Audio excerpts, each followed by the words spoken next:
வணக்கம் மக்களே, எங்கடா வண்டியை கட்டுறான்னு பார்க்குறீங்களா? கிட்டத்தட்ட காலையிலே ட்ரிப்புக்கு போகலான்னு சொல்லிட்டு நம்ம வண்டி எடுத்து கிளம்பியாச்சு. எங்கடான்னு பார்க்குறீங்களா? காலையிலே குளிச்சுட்டு மங்களகரமாக கோயிலுக்கு தாங்க. கிட்டத்தட்ட இன்றைக்கி ட்ரிப்பு ஒன்று.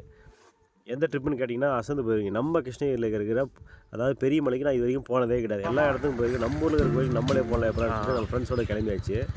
கிட்டத்தட்ட நாங்கள் பெரிய மலைக்கு தான் போகலான்னு சொல்லி பிளான் பண்ணியிருந்தோம். நாங்கள் போகிறோம் பார்த்திங்கன்னா சம்மர் சீசன்னால கொஞ்சம் வெயில் இருக்குன்னு சொல்லிட்டு கிளம்பியாச்சு. நம்ம போக வேண்டிய மலை அங்கே இருக்குது பார்த்தீங்களா, அதுதான் மலை. ஆனால் பழம் சின்னதாக தான் இருந்தது. ஆனால் போக தான் தெரியுது, இந்த மலை பெரிய மலை தான், சின்ன மலை கிடையாது, அது பெரிய மலை தானே அப்படின்ட்டு கிளம்பியாச்சு. சரி, நாங்கள் டைரெக்டாக கோயிலுக்கு கீழே அடிவாரத்துலேருந்து நம்ம மலைக்கு வண்டியிலே போயிடலான்னு சொல்லிட்டு கிளம்புனா, தம்பி மலையெல்லாம் போக முடியாது அப்படின்னு சொல்லிட்டு சென்டரில் ஒரு ஆசாமி சொன்னார். யார் அவருன்னு பார்த்தா அவர் தான் விறகு வெட்டுறவரா நின்றுக்கிறார் பார்த்தீங்களா, அவர் தான். சரி, நான் வண்டி எடுத்து சின்ன அப்பாச்சி பெரிய அப்பாச்சி எடுத்து கிளம்புனா, சென்டரில் பார்த்தீங்கன்னா பல்சர் வேறு தடுமாறுது, முட்டி மோதுது. எந்த வண்டியும் மேலே போகல, ஏன்னா மண் ரோடு அப்படி இருக்குது. கிட்டத்தட்ட நாங்கள் முருகர் கோயில் வரைக்கும் வண்டியிலே போயிடலாம். கிட்டத்தட்ட ஒரு 1/2 கிலோமீட்டர் இல்லை 3/4 கிலோமீட்டர் வாக்கில் நம்ம வண்டியிலே போயிடலான்னு சொல்லிட்டு உள்ளே போயிட்டாச்சு. போய் வண்டி நிப்பாட்டி நம்ம கிளம்ப ஆரம்பிச்சிட்டோம். பின்னாடி பார்த்திங்கன்னா நம்ம பல்சர் அவர் போட்டி ஓட்டுறாரு பார்த்தீங்களா, அந்த வண்டி பார்த்திங்கன்னா தடுமாறி முட்டி மோதி மேலே வர்றதுக்கு நாக்கு தெளிவிச்சு அந்த வண்டிக்கும் சரி அவருக்கும் சரி. ஆனால் உண்மையிலே சரியான மேடுங்க இந்த வண்டியில். நான் வண்டி போயிருன்னு நினச்சேன், ஆனால் வண்டி போகல. அதுக்கு தான் இமாலயன் பைக் எடுக்கிறானு போலக்குது. நமக்கு என்ன தெரியும், இதுக்கு முன்னாடி வண்டி எடுத்துருந்தா தெரிஞ்சிருக்கோம். நாம் இப்போ தான் ஹில்ஸுக்கு அந்த பைக் எடுத்து வந்துருக்கோம். கிட்டத்தட்ட நம்ம பட்டன் டயர் போட்டிருந்தே அந்த வண்டி இழுக்கல. நான் ஒன்றும் ஆஃப் ரோடு பைக் போட்டிருந்தா வச்சுக்கோ, ஆஃப் ரோடு வீல் போட்டிருந்தோன்னா டயர் போட்டிருந்தோன்னா வண்டி போயிருக்காது போலக்குது.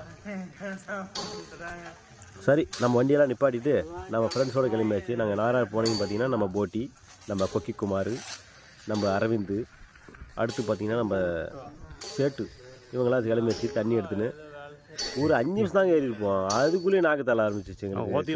அவர் தம்பி முடியல பார்த்த கம்பு கொஞ்சம் கொடு அப்படின்னு சொல்லிட்டு சேட்டு எடுக்க ஆரம்பிச்சு நம்ம போட்டி எடுக்க ஆரம்பித்தார். பின்னாடி நம்ம குமார் வீடு எடுக்க ஆரம்பித்தார். வளைச்சி இங்கிட்டு போக ஆரம்பிச்சதில் 5 நிமிஷம் தாங்க போயிருப்போம். அதுக்குள்ளேயே நாக்கு தள்ளி எல்லாரும்.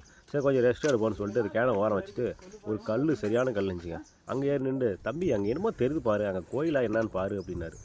என்னன்னு திரும்பி பார்த்தா, ஏப்பா அங்கே ஒரு கோயில் இருக்குது, அதை விட்டுட்டு வந்துட்டோமே அப்படின்னாரு. இல்லைங்க, நான் வண்டி விட்ட இடமே அந்த கோயில் தாங்க, இப்போ கட்டிகிட்டே இருக்காங்க, அது புதுப்பிக்கிறதுனால அந்த கோயிலை போய் பார்க்க விட மாட்டாங்க அப்படின்னாங்க. சரி, ஓகே நம்ம கிளம்பலாம் அப்படின்பானு. இல்லை கொஞ்ச நேரம் ரெஸ்ட் எடுத்துகிட்டே போகலாம், இந்த இடத்த சுற்றி பாரு, மழை தெரியுதா அப்படின்னாரு. தெரிஞ்சுக்க ரொம்ப தொலைவாக இருக்குது மலை, இந்த மலைக்கு நம்ம ஏற போகிறோம் அப்படின்னு கேட்டேன். ஆமாங்க, அந்த மலைக்கு தான் ஏற போகிறோம் அப்படின்னு சொல்லிட்டு நம்ம போட்டி கிளம்ப ஆரம்பித்தார். சரி, ஒரு 5 நிமிஷம் ஏற ஆரம்பிச்சதுல வேக்க ஆரம்பிச்சு நம்ம அரவிந்துக்கும் சரி, நம்ம போட்டிக்கும் சரி, சேட்டுக்கும் குமாருக்கும் சட்டையை கட்டி தோல் மேலே போட்டு நடக்க ஆரம்பிச்சிருக்கு. கிட்டத்தட்ட ஒரு வயசான முதியவர் போல் நடக்க ஆரம்பிச்சு. அவர் மலை ஏறுறாரு. அவர் வேறு அப்பப்போ காமெடி வேறு அதில். அது இல்லாமல் நம்ம தண்ணி மட்டும் தான் எடுத்துகிட்டு போனோம். இது தெரியாமல் நம்மளை சுற்றி ஒரு 10 பேர் ரவுண்ட்ஸ்லேயே இருக்காங்க. யாரான்னு பார்த்தா நம்ம மக்கி பைவலிக்கு தான். எதுக்குடா சுற்றுறான்னு பார்த்தா ஏதாவது கொடுப்பாங்கன்னு தான். நாங்களே இதை எடுத்துகிட்டு போனாங்க. கீழே போக சாப்பிட்டு போயிட்டோம். பட் எங்களுக்கு என்ன கொண்டு போகணுன்னு ஐடியா இல்லாதனால அப்படியே சரி கைவீசின்னு வந்துட்டோம். நம்ம ஊர் தானே, நம்ம ஏரியாவில் என்ன கிடக்குதுன்னு சொல்லிட்டு நாங்கள் போனது நம்மளை மாதிரி 2 கேங்கு தான் வந்திருக்கு, வேறு யாரும் வரலன்றது. சுற்றி பார்த்தா கிட்டத்தட்ட ஒரு 30 பேர் நிற்கிறாங்க. எங்கிட்டு பார்த்தா ஆளும் மக்கி பைவலிங்க. சரி, ஓகே, இவங்களை என்ன பண்ணுறது அப்படின்னு சொல்லிட்டு போகலாம் அடுத்த முறை வரமா கொண்டு வரோம். நாங்கள் இப்போ கிளம்புறோம். மேலே ஒரு கோயில் இருக்குங்க. கிட்டத்தட்ட அது கிருஷ்ணர் கோயில்னு நினைக்கிறேன். அது கோயில் எங்களுக்கு தெரியல என்ன கோயில்னு சொல்லிட்டு நாங்கள் பார்த்துட்டு கிளம்ப ஆரம்பித்தாங்க. அந்த தண்ணி பார்த்திங்கன்னா கிட்டத்தட்ட மேல் மலையிலேருந்து நமக்கு அப்படியே டைரெக்டாக தீர்த்தத்தில் வருது அப்படின்னு சொல்லியிருந்தாங்க. இந்த மலையில் பார்த்திங்கன்னா கிட்டத்தட்ட ஒரு 3-4 வகை சாமி இருக்குது, 3-4 சாமி இருக்குது அப்படின்னு சொல்லியிருந்தாங்க. என்னென்ன சாமின்னு பார்த்திங்கன்னா நம்ம பெருமாளப்ப, அடுத்து பார்த்திங்கன்னா என்னமோ ஒரு சாமி சொன்னாங்க, மறந்துட்டேன். கிட்டத்தட்ட ஒரு 4 சாமி இருக்குது. எங்கெங்கே இருக்குதுன்னு தெரில.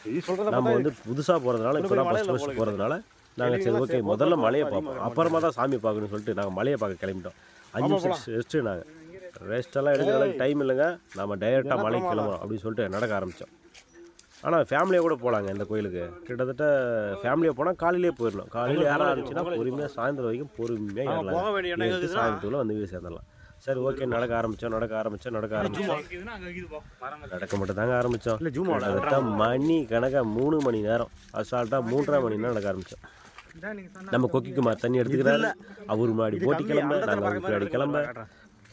கிட்டத்தட்ட ஒரு 5-6 பேர்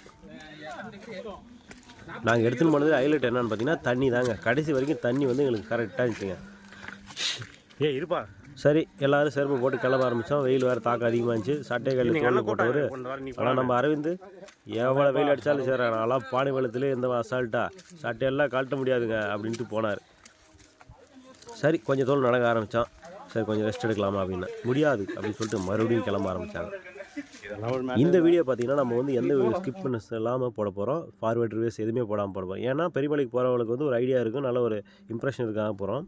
ப்ளஸ் வந்து இதில் நிறைய பேர் பார்த்திங்கன்னா நம்ம கூட வந்தவங்க பார்த்திங்கன்னா பெரியமலையோட குலதெய்வத்துக்கு வந்தவங்க. ஆனால் வந்து அவங்க வந்து ரொம்ப கஷ்டப்பட்டு நடந்தாங்க. பட் எங்களுக்கு எதுவுமே தெரியல. ஏன்னா பசங்க இல்லை, நாங்கள் வயசு பசங்க கிட்டத்தட்ட எல்லாருமே ஜாலியாக போயிட்டு வந்தோம். நீங்களும் பசங்களோட போகிறது அப்படின்னா ட்ரிப்பாக இருந்தால் நாங்கள் என்னென்ன இன்ஸ்ட் வந்து லாஸ்ட் வீடியோவில் சொல்கிறோம். இது ஃபஸ்ட்டு பாகம் தான். செகண்ட் பார்ட்டுக்கு வாங்க பார்க்கலாம். தேங்க்யூ.